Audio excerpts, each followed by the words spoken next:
Picture this. You're set to compete at the pinnacle of world athletics, but instead of support, your own federation allegedly pulls the rug from under you, revoking your training pass in what feels like payback. That's the storm Belgian heptathlon queen and Anne Hall's close rival Nefatham walked into at the World Championships. The three-time Olympic champion admitted she felt a dark cloud hanging over her shock withdrawal, while her coach confessed he was ashamed to be Belgian now that the event is over.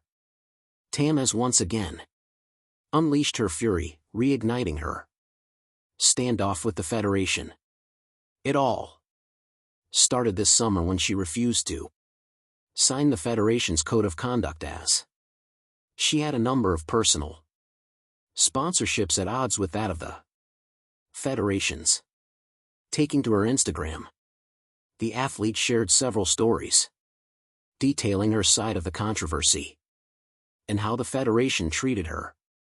In one story, she explained that she had been following the code of conduct yet was only reminded of the rules and regulations on August 6, well after she had made her requests. Despite participating in discussions, no resolution was reached before the Tokyo Championships. She further revealed that certain members of the federation attempted to cast her as the villain. What I have precisely asked from the federation is to be treated as any other athlete of the team in Tokyo, and it was denied to me, wrote the athlete on her Instagram, revealing the ordeal she faced. Tam shared that just 5 days before her departure to Tokyo, the federation informed her that no pre-amp training could be arranged for her.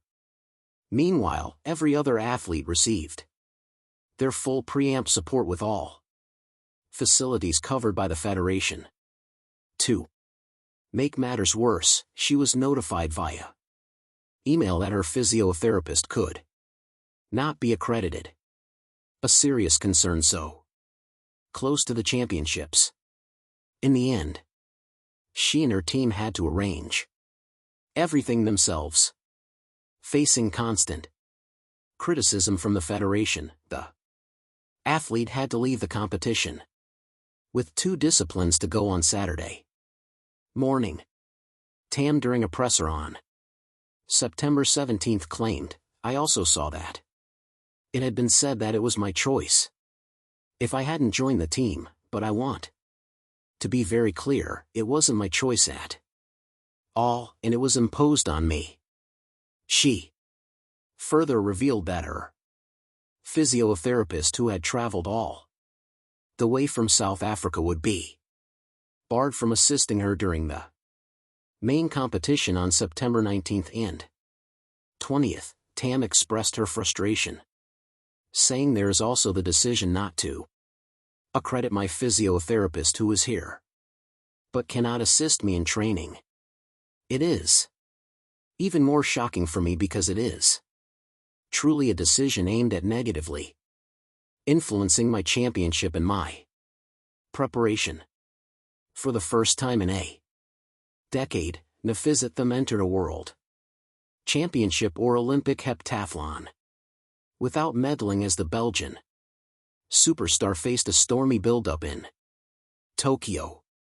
Meanwhile, rising phenomena Hall seized the spotlight, claiming the US's first heptathlon gold in 32 years with a staggering 6,888 points, setting the stage for a sizzling new rivalry.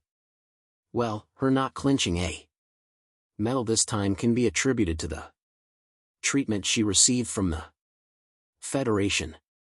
Interestingly, the federation stance was completely different.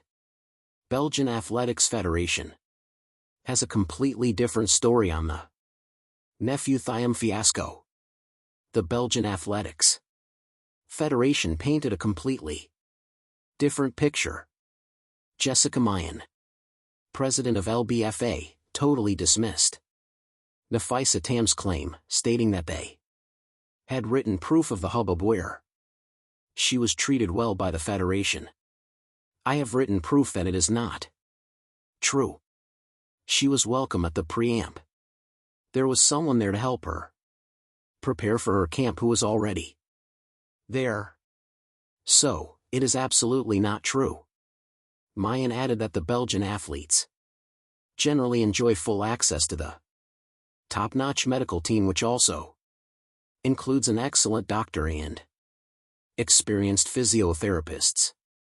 While the Federation emphasized that they brought a contingent of 47 athletes, Mayan acknowledged that distinguishing individual cases can sometimes get complicated. She further added, if the discussion had been truly open and frank on both sides, a compromise could have been reached on the subject of image rights.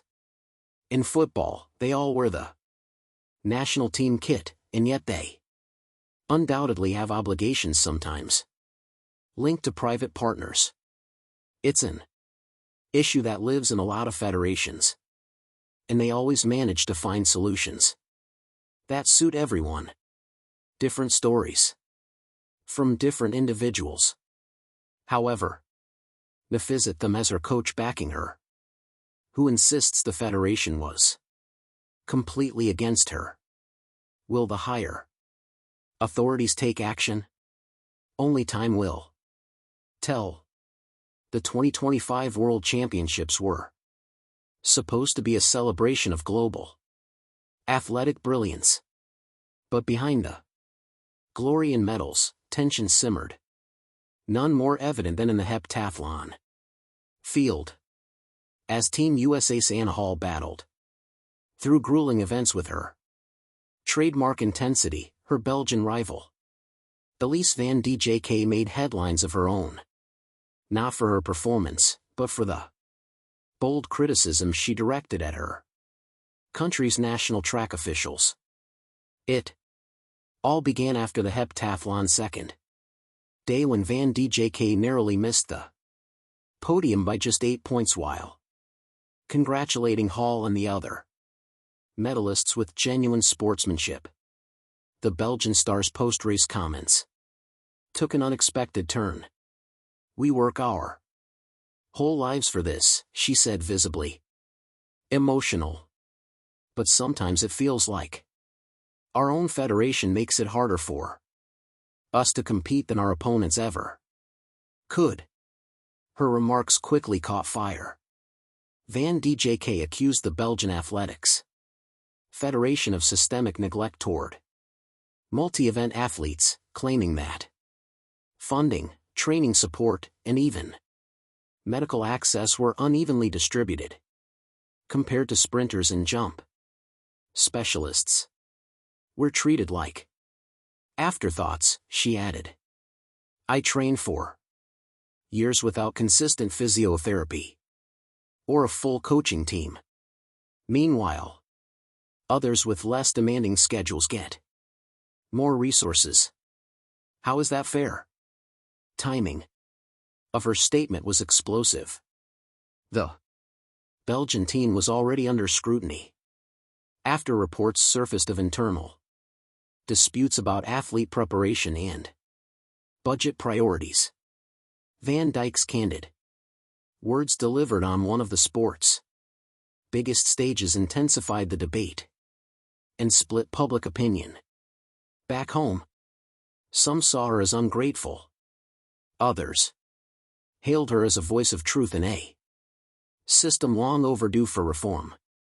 Amid the storm, Anna Hall, who has built a reputation for empathy and leadership within track and field, addressed the controversy with grace.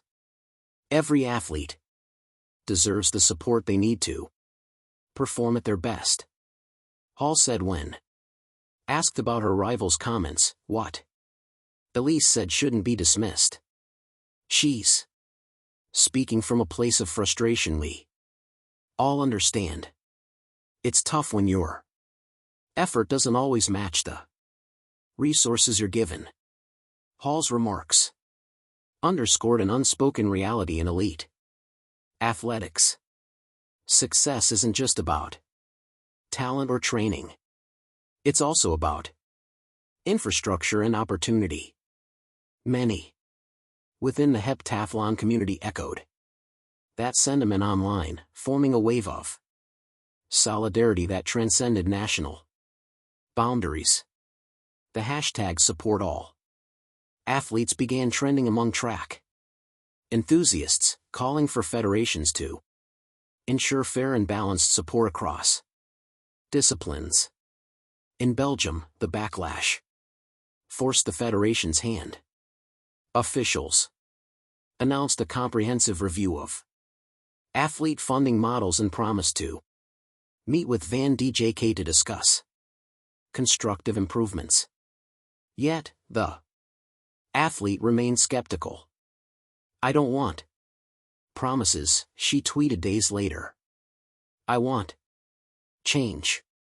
In a world championships filled with triumphs and records, Van Dijk's words stood out as a reminder that even in a sport built on individual excellence, fairness must still come from the top.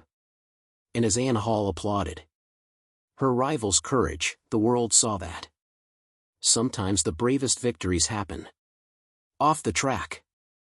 Thank you for watching. Please don't forget to hit the subscribe button, like and share.